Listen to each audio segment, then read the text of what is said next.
Tugas 3.1 A8 Koneksi antar materi. Saya Suryani, calon guru penggerak Angkatan Pertama Kabupaten Kuburaya.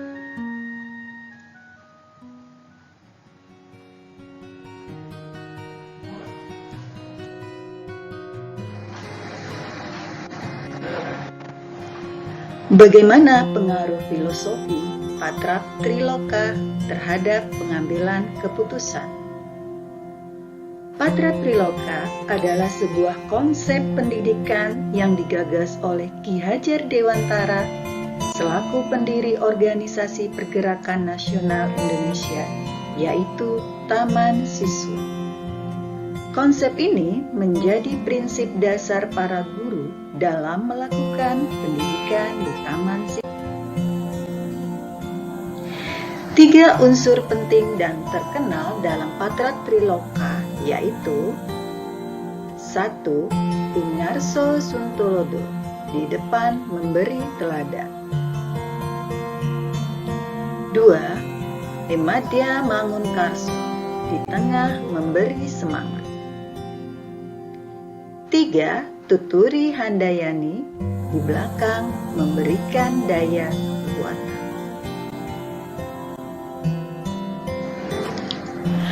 Sekolah adalah institusi moral yang dirancang untuk mengajarkan norma-norma sosial, di mana para pemimpin pembelajaran di sekolah akan menghadapi situasi pengambilan keputusan yang banyak mengandung dilema secara etika. Keputusan-keputusan yang akan diambil di sekolah akan merefleksikan nilai-nilai yang dijunjung tinggi oleh sekolah tersebut dan menjadi rujukan atau tauladan bagi warga sekolah. Penting bagi para pendidik untuk menyadari bahwa pendidik adalah sebagai teladan bagi murid untuk mewujudkan profil pelajar Pancasila. Pendidik juga kerjanya harus mengacu pada kompetensi guru dalam mengambil keputusan sebagai pemimpin pembelajaran. Sehingga didapatlah suatu keputusan yang didasarkan pada nilai-nilai kebajikan universal dan kepentingan murid. Keputusan-keputusan yang diambil itulah yang dapat menjadi semangat dan memberikan daya kekuatan kepada murid untuk mewujudkan merdeka belajar dan tercapainya profil pelajar Pancasila.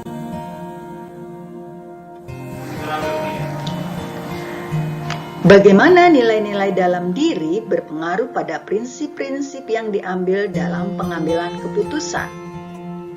Nilai-nilai dalam diri seseoranglah yang mendasari pemikiran dalam pengambilan prinsip-prinsip suatu keputusan yang mengandung unsur dilema etika. Seorang pendidik harus mampu bersikap reflektif, kritis, dan kreatif dalam proses pengambilan keputusan.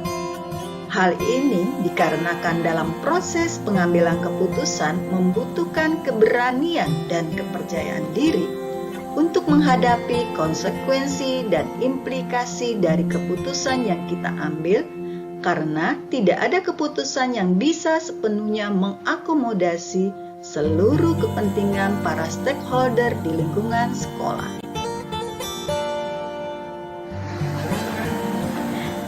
Tiga prinsip yang seringkali membantu dalam menghadapi pilihan-pilihan yang penuh tantangan yang harus dihadapi pada dunia saat ini. Indra 2009 halaman 144. Ketiga prinsip tersebut adalah 1. Berpikir berbasis hasil akhir. 2. Berpikir berbasis peraturan. 3. Berpikir berbasis rasa peduli.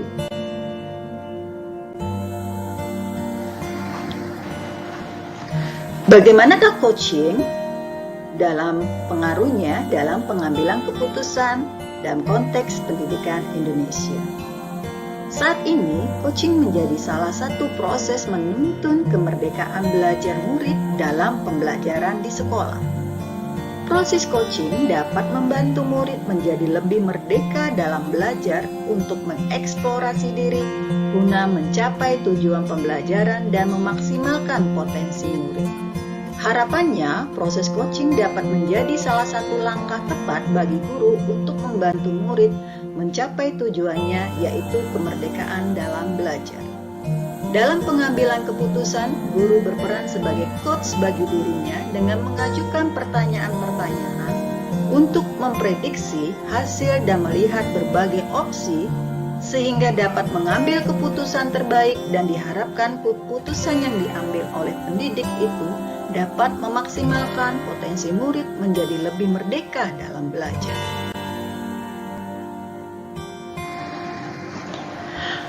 Pembahasan studi kasus yang fokus pada masalah moral atau etika. Dari pengalaman kita bekerja pada institusi pendidikan, kita telah mengetahui bahwa dilema etika adalah hal berat yang harus dihadapi dari waktu ke waktu. Ketika kita menghadapi situasi dilema etika, akan ada nilai-nilai kebajikan mendasar yang bertentangan seperti cinta dan kasih sayang, kebenaran dan keadilan, kebebasan, dan yang lainnya. Pada suatu dilema etika sebagai pemimpin pembelajaran, maka langkah yang harus kita ambil adalah 1. Mengidentifikasi jenis-jenis paradigma dilema etika yang dihadapi oleh kita maupun oleh orang lain. 2. Memilih dan memahami 3 prinsip yang dapat dilakukan untuk membuat keputusan. 3. Menerapkan 9 langkah pengambilan dan pengujian keputusan yang diambil dalam dilema etika. Bagaimana pengambilan keputusan yang tepat dan berdampak pada lingkungan yang positif, kondusif, aman, dan nyaman? Untuk menghasilkan keputusan yang tepat, kita perlu menerapkan 9 langkah pengambilan dan pengujian keputusan dalam permasalahan yang dihadapi. Di antaranya adalah: 1. Mengenali bahwa adakah nilai-nilai yang saling bertentangan dalam situasi dilema etika. 2. Menentukan siapa yang terlibat dalam situasi tersebut. 3. Kumpulkan fakta-fakta yang relevan dengan situasi tersebut. 4. Lakukan pengujian benar atau salah yang meliputi uji legal, uji regulasi atau standar profesional, uji intuisi, uji halaman depan koran, uji panutan idola. 5. Pengujian paradigma benar lawan benar melakukan prinsip resolusi. 6. Melakukan prinsip resolusi. 7. Investigasi opsi trilema. 8. Buat keputusan. 9. Lihat lagi keputusan dan refleksikan.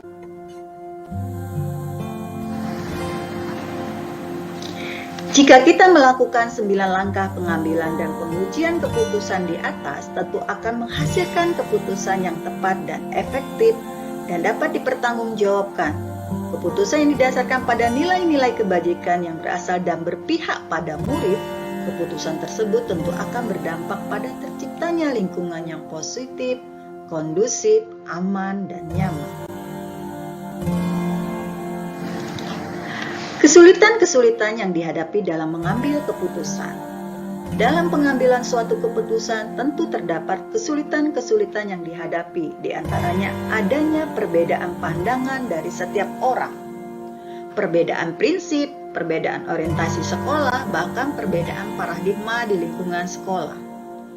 Untuk membuat keputusan berbasis etika diperlukan kesamaan visi budaya dan nilai-nilai yang dianggap penting dalam sebuah institusi, sehingga prinsip-prinsip dasar yang menjadi acuan juga akan lebih jelas. Pengaruh pengambilan keputusan. Dengan melakukan pengambilan keputusan yang tepat, semakin meletakkan kepentingan murid sebagai tujuan utama seiring dengan filosofi pendidikan dari Ki Hajar Dewantara, menuntun potensi yang ada pada murid sehingga tercipta merdeka belajar dan bermanfaatlah potensi itu bagi dirinya dan masyarakat.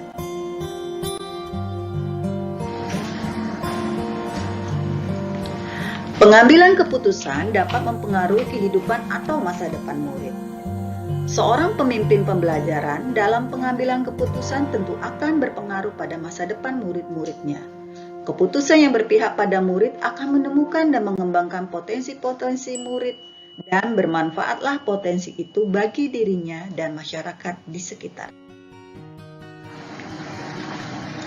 Kesimpulan, Ki Hajar Dewantara menjelaskan bahwa tujuan pendidikan yaitu menuntun segala kodrat atau potensi yang ada pada anak-anak agar mereka dapat mencapai keselamatan dan kebahagiaan yang setinggi-tingginya baik sebagai manusia maupun sebagai anggota masyarakat.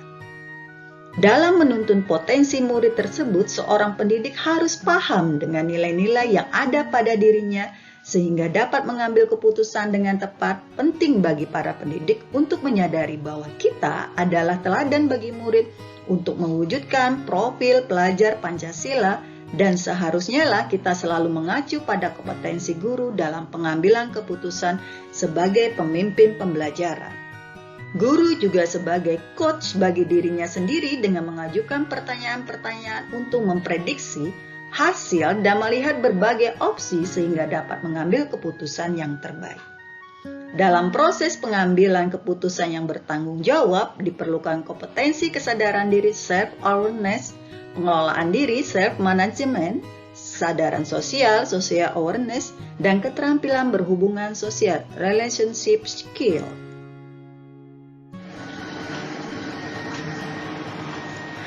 Diharapkan proses pengambilan keputusan dapat dilakukan secara sadar penuh, mindful, sadar dengan berbagai pilihan dan konsekuensi yang ada. Dengan melakukan pengambilan keputusan yang tepat, semakin meletakkan kepentingan murid sebagai tujuan utama seiring dengan filosofi pendidikan dari Ki Hajar Dewantara, menuntun potensi yang ada pada murid sehingga terciptalah merdeka belajar dan bermanfaatlah potensi itu bagi dirinya dan masyarakat. Terima kasih. Sekian koneksi antar materi modul 3.1.